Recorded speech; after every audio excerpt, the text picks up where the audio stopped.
بسم اللہ الرحمن الرحیم الحمد للہ رب العالمین والصلاة والسلام علی سید الانبیاء والمرسلین وعلی آلہ واصحابہ وعترتہ وذریتہ واہل بیتہ اجمعین،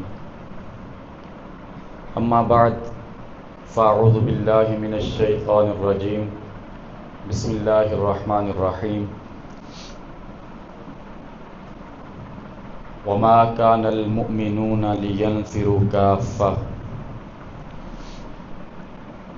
فلولا نفر من كل أمة فرقة منهم ليتفقهوا في الدين۔ آمنت بالله صدق الله مولانا العظيم وبلغنا رسوله النبي الرؤوف الرحيم ونحن على ذلك لمن الشاهدين والشاكرين۔ قال رسول اللہ صلی اللہ علیہ وآلہ وسلم، من یرید اللہ بہ خیرا یفقہہ فی الدین، صدق رسولہ النبی الکریم۔ تمام احباب محبت، عقیدت، احترام کے ساتھ نبی مکرم صلی اللہ علیہ وآلہ وسلم کی بارگاہ میں ہدیہ درود پاک پیش کر لیجئے۔ الصلاۃ والسلام علیک یا سیدی یا رسول اللہ وعلی آلک واصحابک یا سیدی یا حبیب اللہ۔ الصلاۃ والسلام علیک یا سیدی یا رحمۃ للعالمین وعلی آلک واصحابک یا سیدی یا خاتم النبیین۔ نہایت ہی معزز و مکرم سامعین و حاضرین،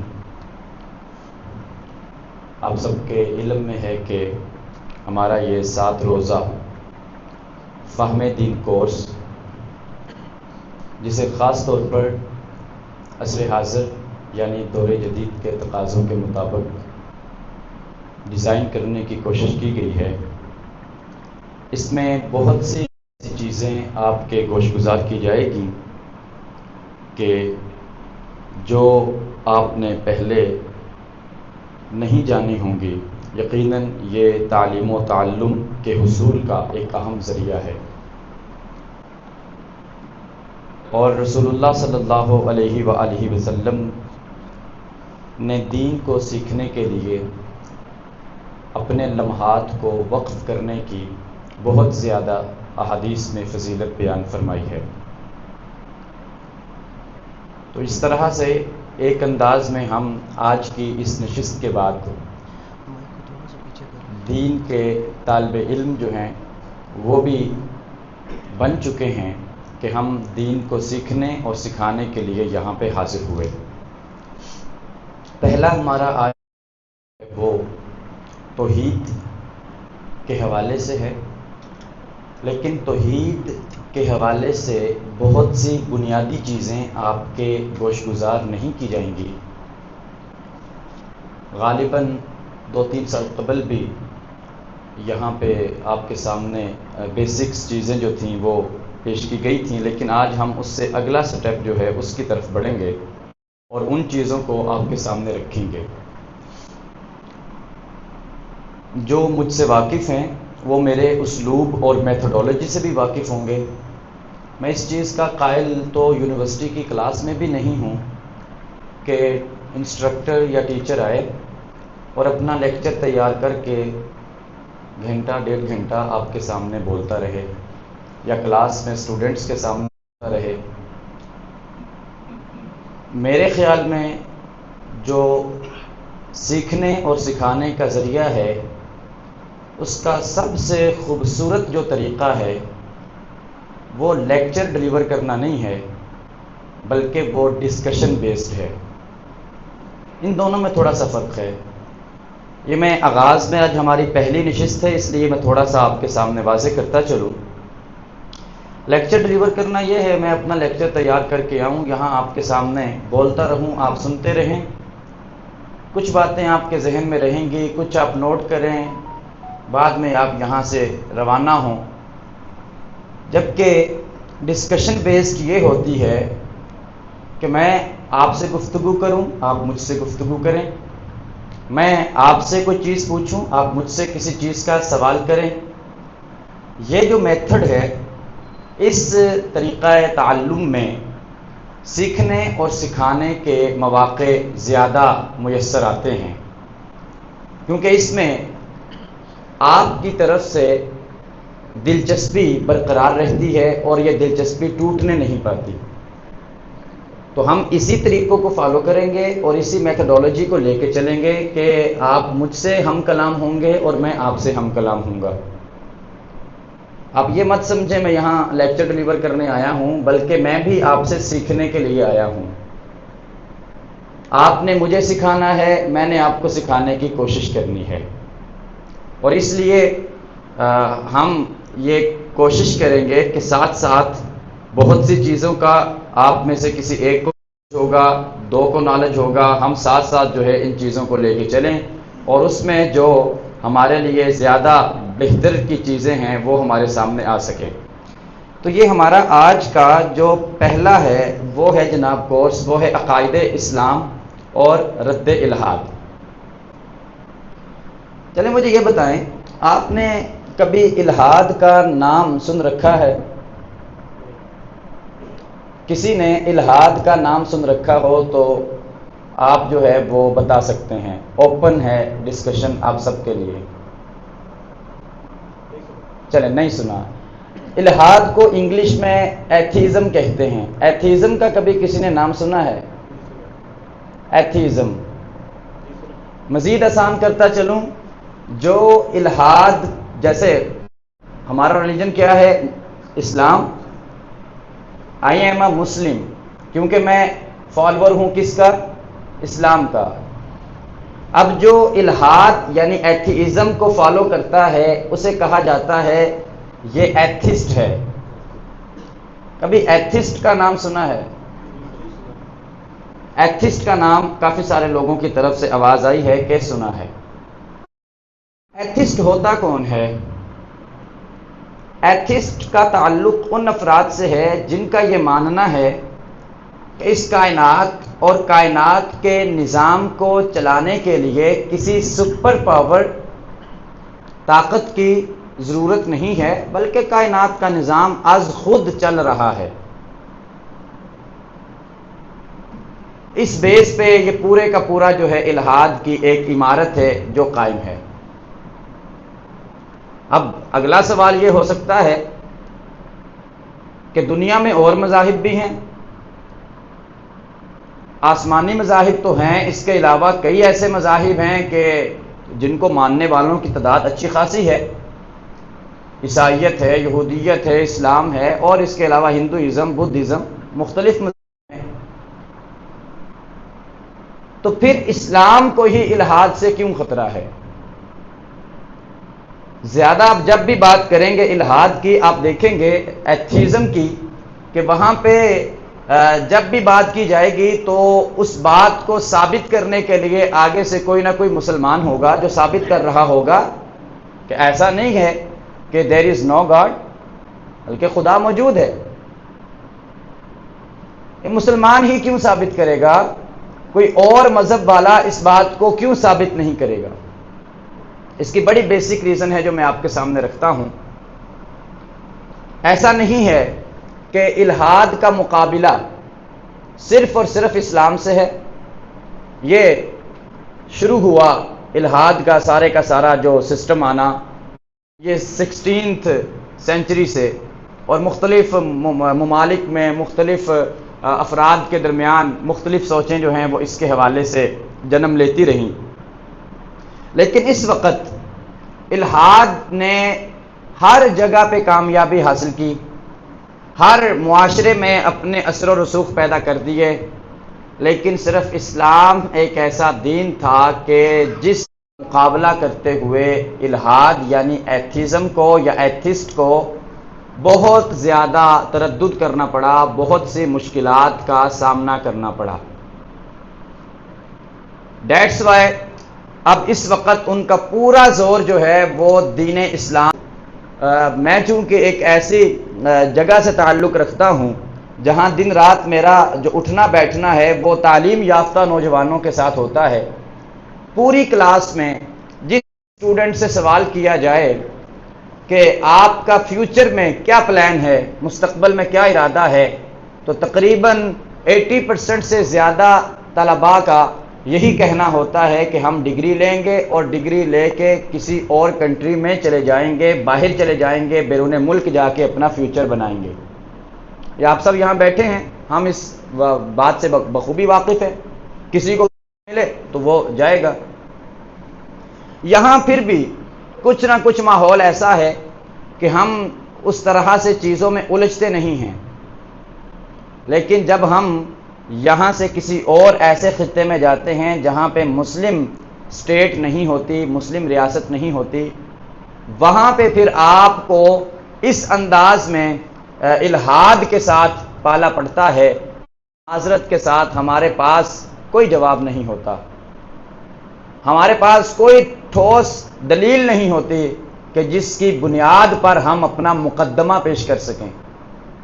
تو آج ہم نے کم از کم اس ایک لیکچر کے بعد خود کو اس قابل بنانا ہے کہ کوئی ہم سے بات کرے تو ہم اسے کچھ نہ کچھ تو جواب دے سکیں۔ کوئی ہمارے سامنے، سوشل میڈیا کا زمانہ ہے، کوئی کلپ گزرے، کوئی ہمارے سامنے پوسٹ گزرے تو ہم کچھ نہ کچھ تو اویئر ہوں اور کچھ نہ کچھ تو ہم اس کا جواب دے پائیں۔ اور اس وقت بڑے منظم انداز میں الحاد کے جو فالورز ہیں، پیروکارز ہیں، وہ اس بات کو لے کے چل رہے ہیں اور وہ اس کے اوپر منظم انداز میں جو ہے وہ تحریکیں چلا رہے ہیں۔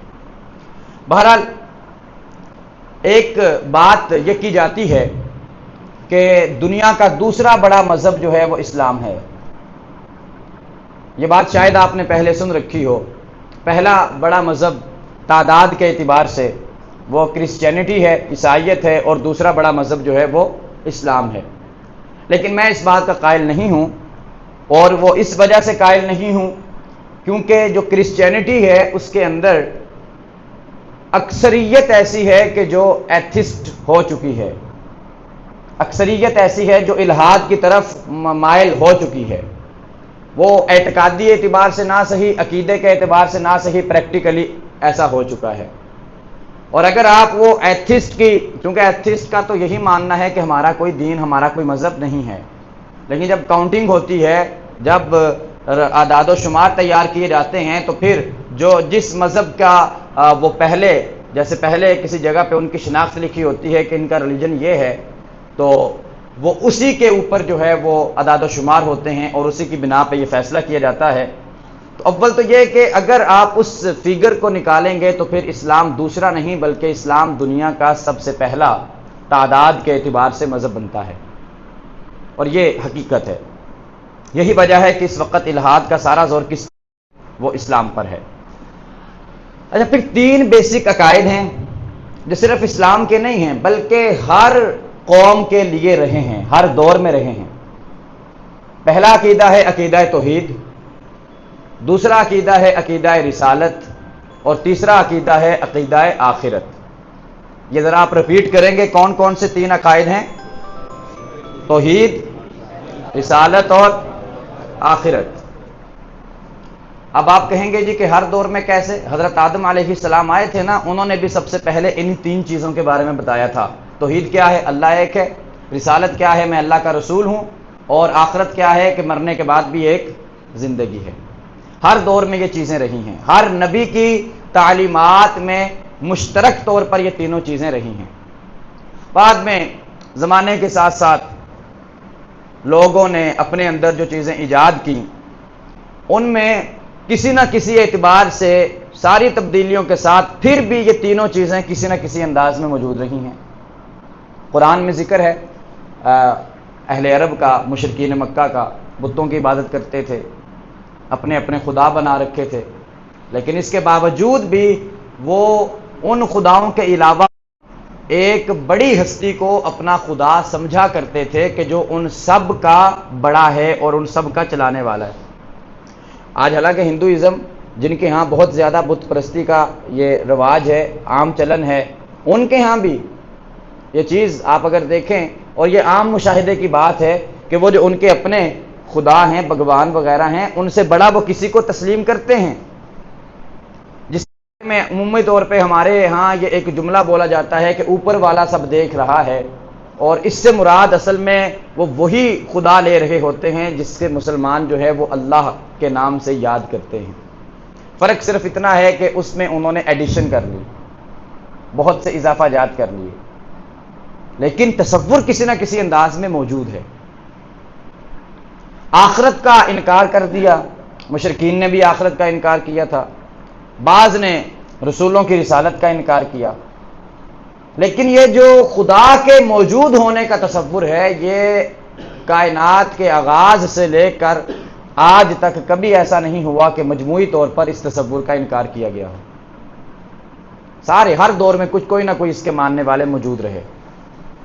یہی وجہ ہے کہ جب یہ الحاد کا دورہ ہوا تو اس میں یہ ساری چیزیں پھر آئیں کہ اس میں انہوں نے سب سے پہلا جو وار کیا، وہ وار کس پہ کیا؟ وہ خدا کے وجود پہ کیا کہ خدا جو ہے وہ کائنات میں ہے ہی نہیں، اور اس پہ دلیل یہ دی کہ کائنات ایک اتفاقی حادثہ ہے کہ جس کے ذریعے یہ وجود میں آئی ہے۔ اچھا، اس کی میں صرف ایک چھوٹی سی آپ کے سامنے لاجک پیش کروں۔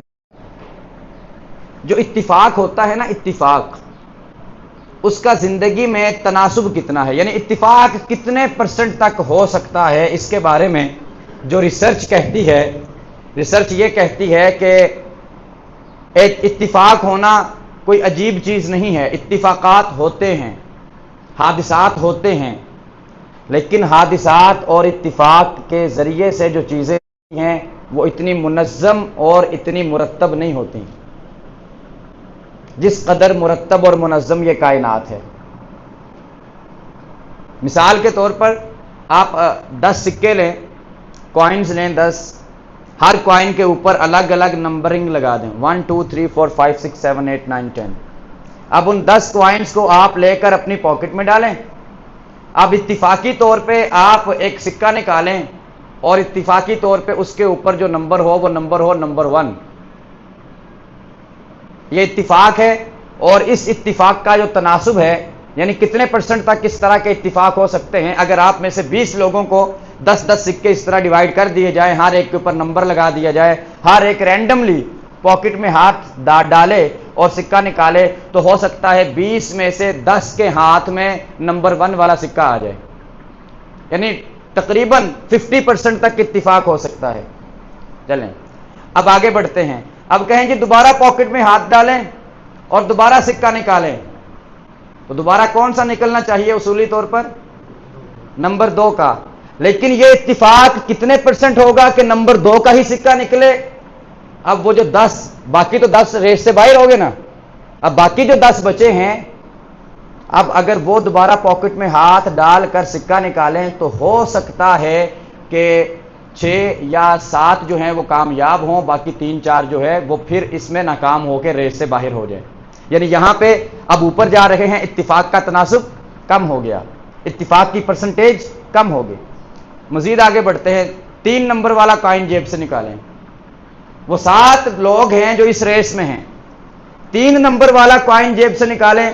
اتفاقی طور پہ آپ نے ہاتھ ڈالنا ہے، کوئی علامت نہیں، کوئی نشانی نہیں، کوئی خبر نہیں، ہاتھ ڈال کے باہر نکالا، تو ہو سکتا ہے اب جو ہے وہ 7 میں سے 4 یا 3 لوگ کامیاب ہوں، باقی 3 لوگ ریس سے باہر ہو جائیں۔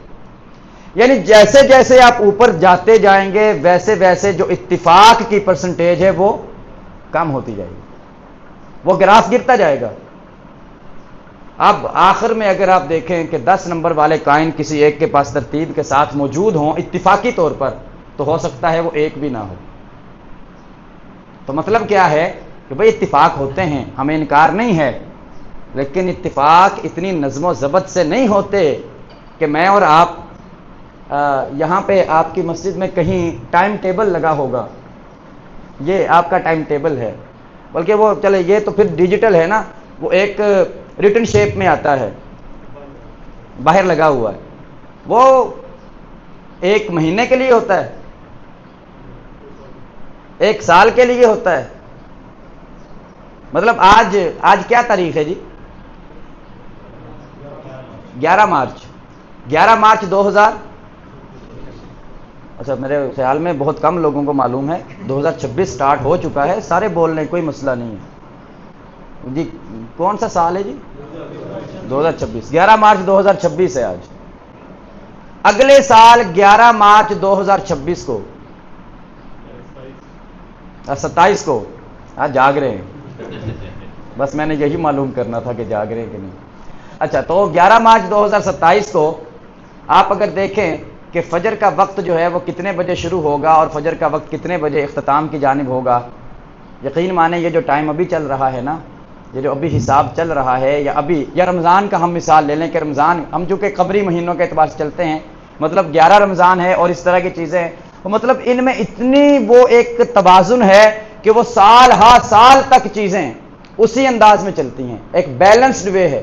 سورج کس کا کب نکلنا ہے، بھئی گرمیوں میں سورج اتنے بجے نکلنا ہے، سردیوں میں سورج اتنے بجے نکلنا ہے، اس میں کوئی رد و بدل ہے؟ کوئی رد و بدل نہیں۔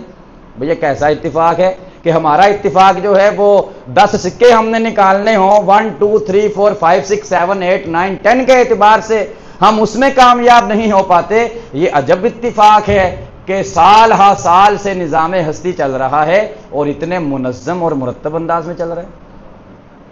بھئی اتفاق ہوتے ہیں لیکن اس بڑے لیول پہ اتفاق نہیں ہوتے۔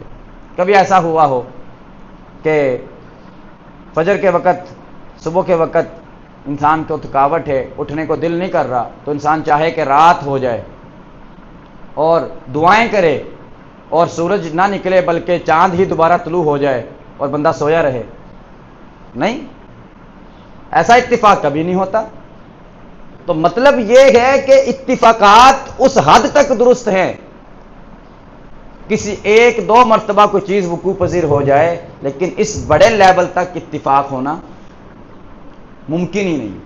تو یہ جواب آپ کو پہلا دے دیا۔ اب دوسرا سوال میں نے جو دیکھنا ہے کہ جب بھی ہم یہ بات کرتے ہیں کہ کائنات موجود ہے، اس کا کوئی نہ کوئی بنانے والا موجود ہے، آگے سے ایک سوال کیا جاتا ہے کہ اگر خدا ہے، جیسا کہ ہم سارے مانتے ہیں، کیونکہ ہمارا یہ نظریہ ہے بحیثیت مسلمان کہ ہر چیز کسی نہ کسی وجود کی وجہ سے، سبب کی وجہ سے قائم ہے۔ یہ ٹیبل سامنے پڑا ہے، اس کا ایک سبب ہے، اس کو کسی نے بنایا ہے تبھی یہ موجود ہے، اور جس نے بنایا ہے وہ بھی جو موجود ہے اس کا بھی کوئی نہ کوئی سبب ہے دنیا میں آنے کا۔ اس سے پہلے آپ چلتے جائیں، پیچھے کنیکشن جوڑتے جائیں گے تو آپ اس حقیقت تک پہنچیں گے کہ ہر چیز جو ہے ایک توازن کے ساتھ اور ایک مربوط انداز میں متشکل ہے۔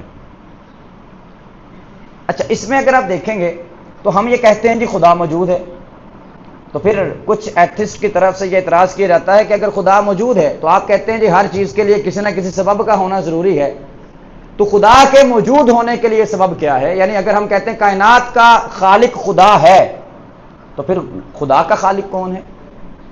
ان کی طرف سے یہ سوال ہوتا ہے کہ پھر خدا کا خالق کون ہے؟ خدا ہے نا، تو پھر اس کو کس نے جو ہے وہ نعوذ باللہ بنایا ہے؟ اس طرح کی بات ہوتی ہے۔ تو اس سطح پہ جا کے میں نے یہ دیکھا ہے کہ بہت سے ہمارے لوگ جو ہیں وہ لاجواب ہو جاتے ہیں، ان کے پاس کوئی اس کا جواب نہیں ہوتا۔ اب یہاں پہ آپ نے اس کا جواب جو دینا ہے وہ ایتھسٹ کے انداز میں دینا ہے۔ وہ کیسے؟ سمپل، اب آپ کویسچننگ شروع کر دیں، اب آپ اس سے کویسچن کریں کہ آپ کا ماننا ہے کہ کائنات بغیر خدا کے ہے؟ کہے گا بالکل کائنات بغیر خدا کے ہے۔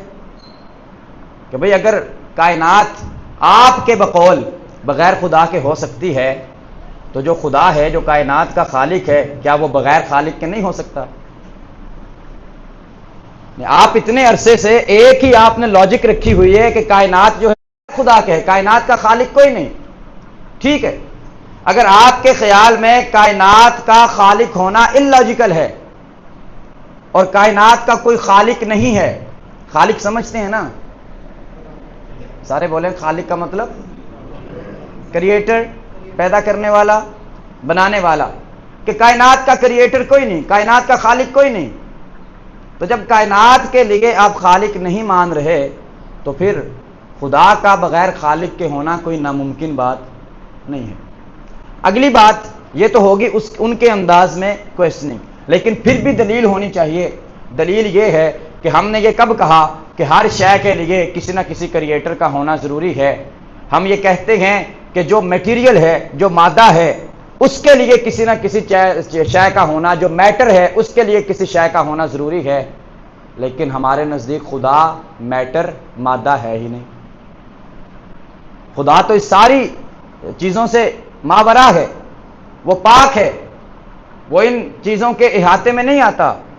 تو اس وجہ سے خدا کو بغیر خالق کے تسلیم کرنے میں کوئی ایسی بات نہیں ہے کہ جو عقل کے تناظر میں نہ آنے والی ہو، بلکہ حقیقت کے انداز میں اگر آپ دیکھیں، حقیقی طور پر یہی چیز ہے جو عقلی طور پہ ہم اس کو ثابت کر سکتے ہیں۔ پھر اس کے بعد یہ کہا جاتا ہے کہ جی سائنس کی بات کرتے ہیں اکثر ایتھسٹ، یہ ہماری آخری بات ہے، اس کے بعد ہم یہ تھوڑی سی تقدیر اور توکل کی طرف آئیں گے، چونکہ اس اعتبار سے بھی بہت سا اعتراض ہوتا ہے۔ کہتے ہیں سائنس جو ہے وہ دیکھی ہوئی چیز کو مانتی ہے، وہ ایمان بالغیب کی قائل نہیں ہے، جبکہ ہمارا اسلام جو ہے وہ سارے کا سارا کس چیز پہ قائم ہے؟ ایمان بالغیب پہ۔ سورہ بقرہ آغاز ہوتا ہے نا، کہا گیا ھدی للمتقین، یہ کتاب ہدایت ہے کس کے لیے؟ متقین کے لیے۔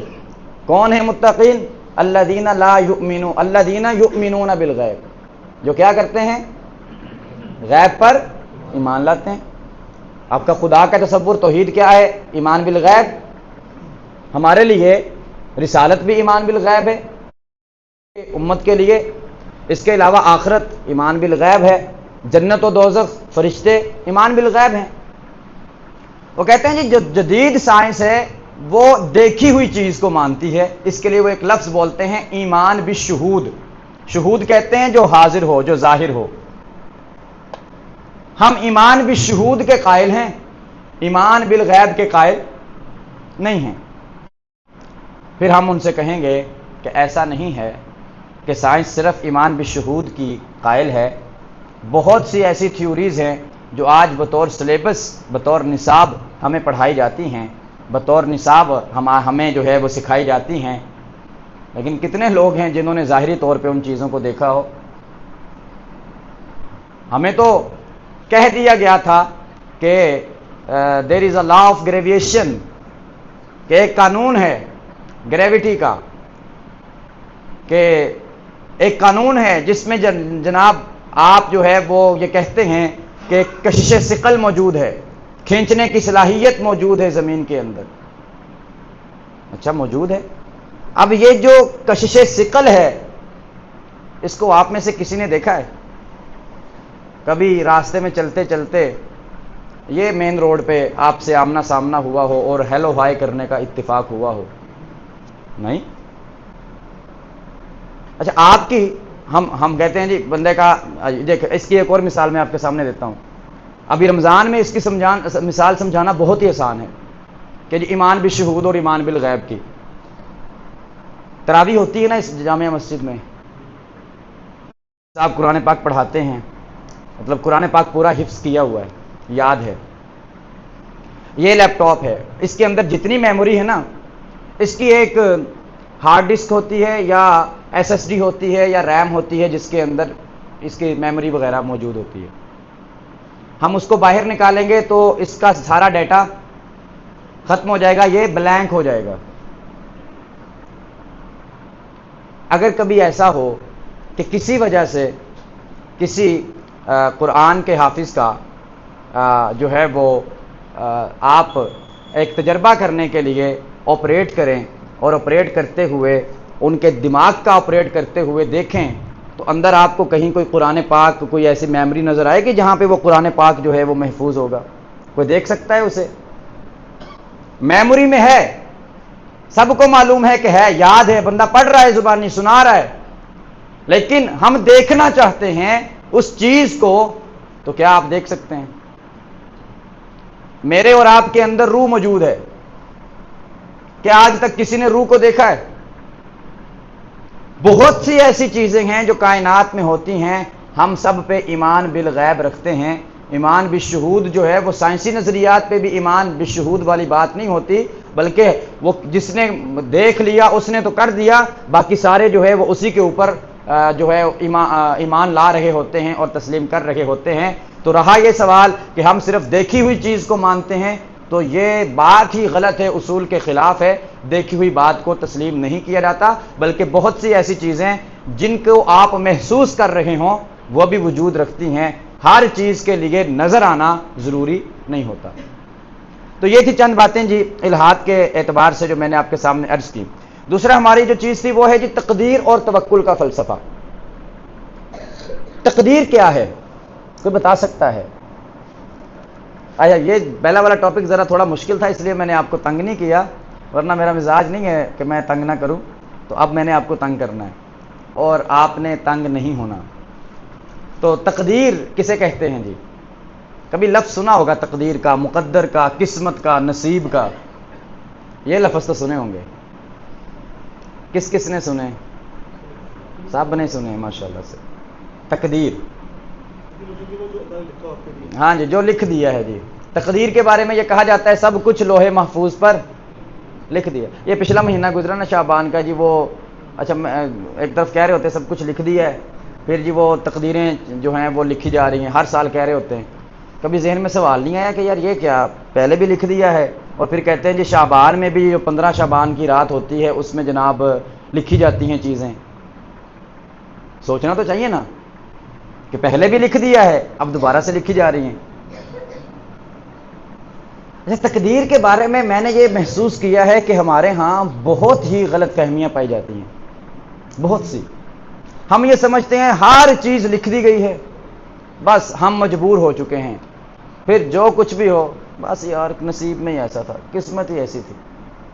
بھئی ایسا نہیں ہے، ایسا نہیں ہے۔ انسان کو اللہ تعالیٰ نے مجبور محض نہیں بنایا۔ انسان مجبور نہیں ہے کہ بالکل ہی مجبور ہو ہر کام کے لیے،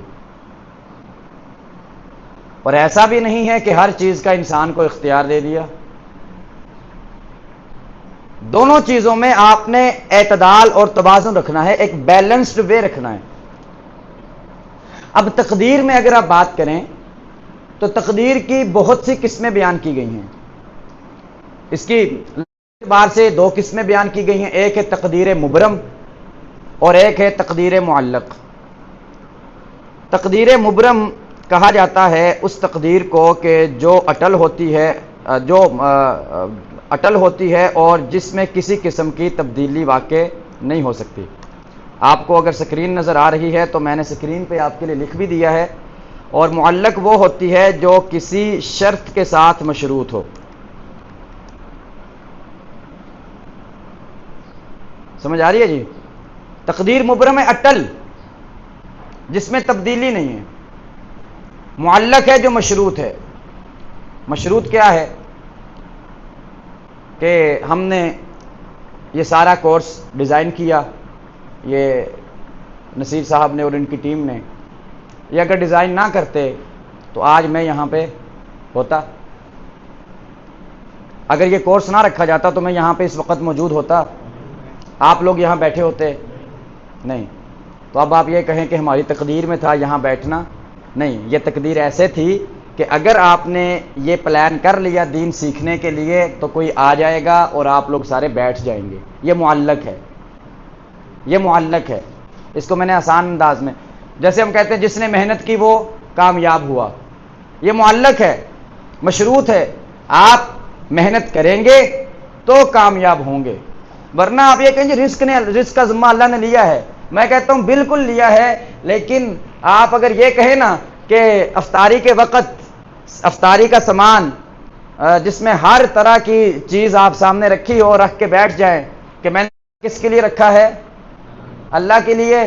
میں اس وقت تک جو ہے وہ اللہ نے رزق میرا لکھا ہے، رزق سامنے پڑا ہے، میں جو ہے وہ ہاتھ اٹھا کے لقمہ اپنے منہ میں نہیں ڈالوں گا تو اللہ تعالیٰ خود ہی مجھے کھلا دے گا۔ میں ہاتھ باندھ کے بیٹھا ہوں تو لقمہ آپ کے دہن کی زینت بنے گا، خوراک دے گا۔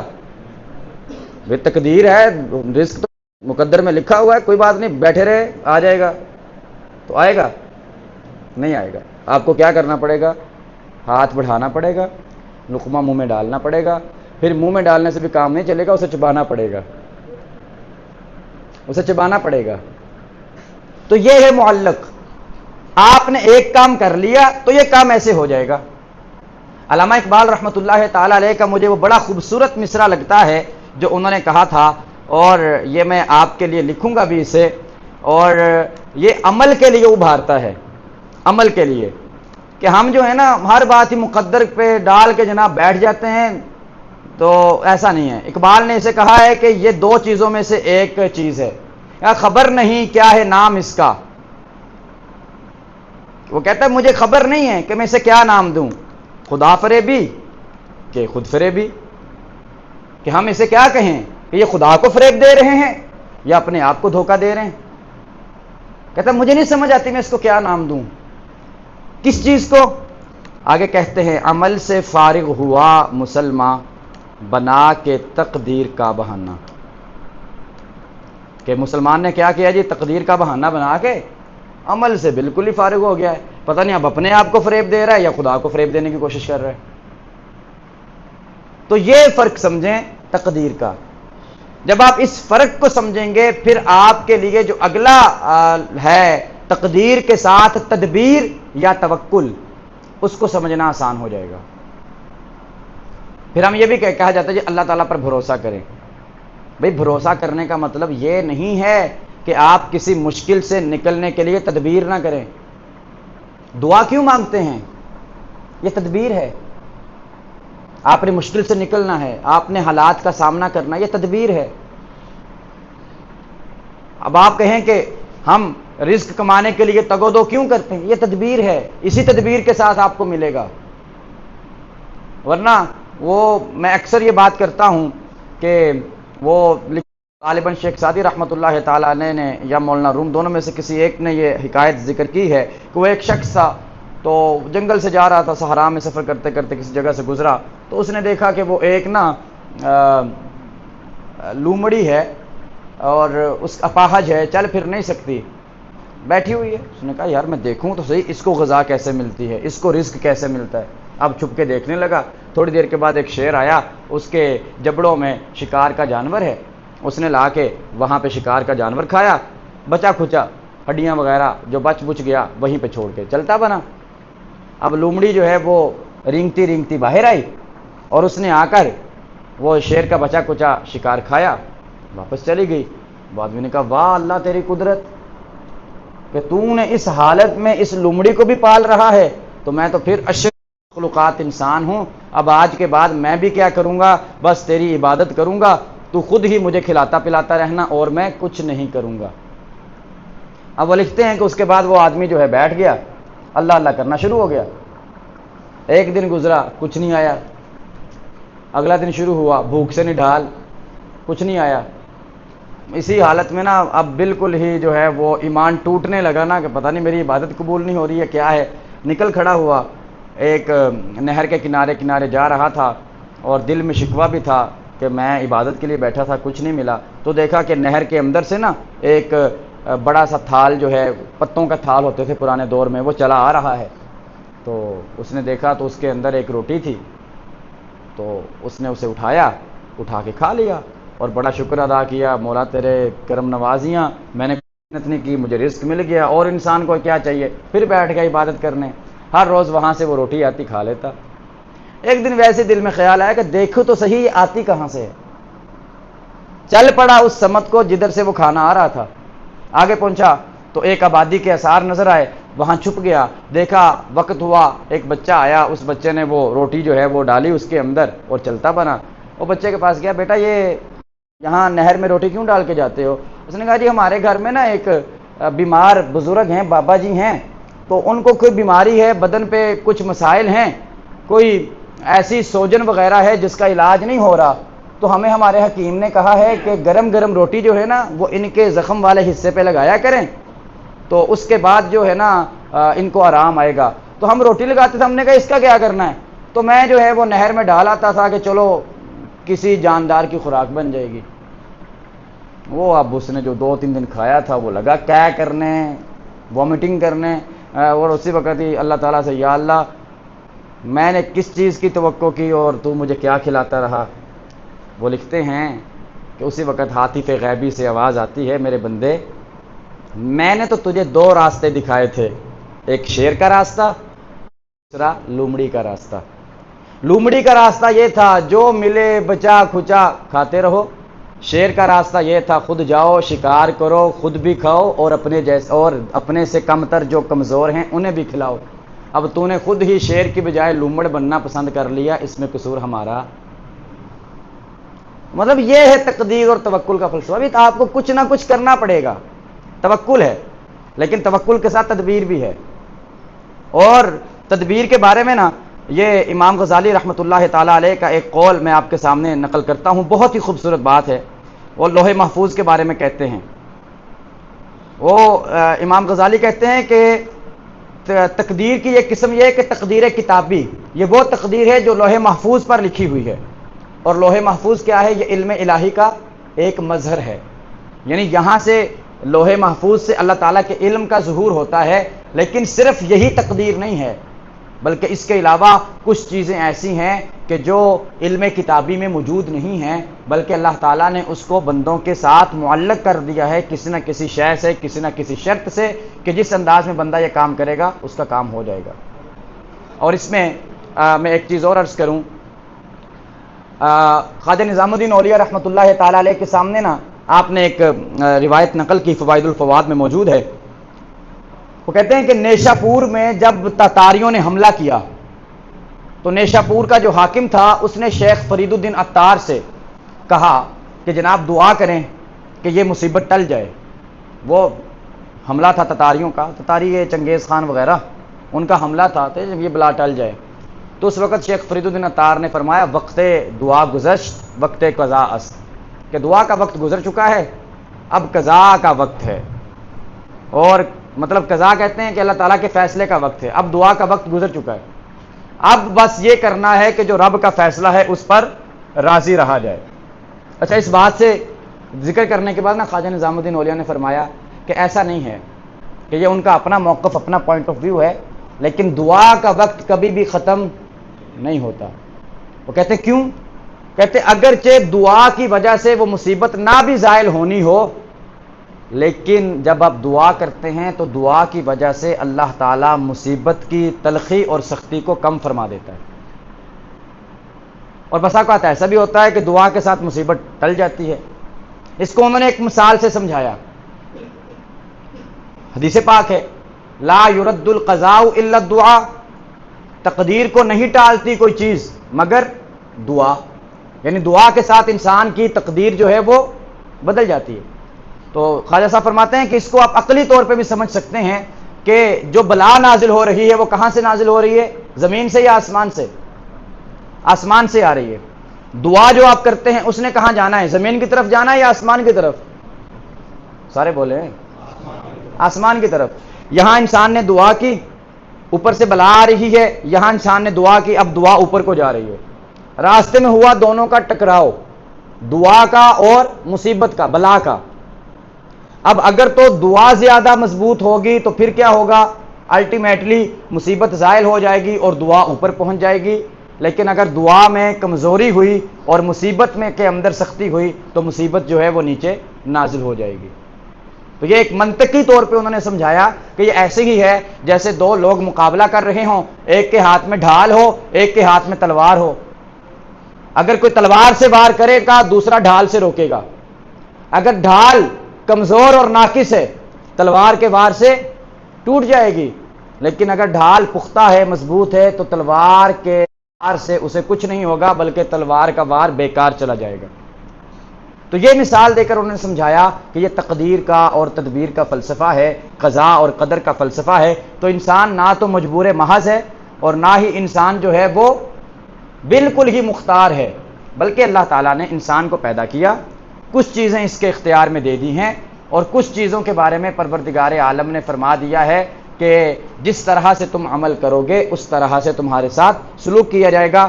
سورۃ الرعد میں فرمایا یمحو اللہ ما یشاء ویثبت وعندہ ام الکتاب، جس چیز کو چاہتا ہے اللہ مٹا دیتا ہے، جس چیز کو چاہتا ہے اللہ باقی رکھتا ہے۔ مطلب یہ کہ اللہ تعالیٰ فرماتا ہے میں دعا کرو میں تمہاری تقدیریں بدلتا جاؤں گا، عمل کرو تمہارے جو چیزیں ہیں اس سے وہ بدل جاتی ہیں، تبدیل ہو جایا کرتی ہیں۔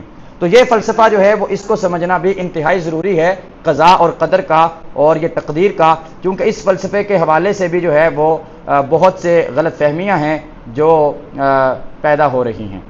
تو یہ یہاں تک کہ میں نے آپ سے گفتگو کرنی ہے، باقی آپ کے ذہن میں کوئی سوال ہے تو اس سوال کو لیا جائے گا۔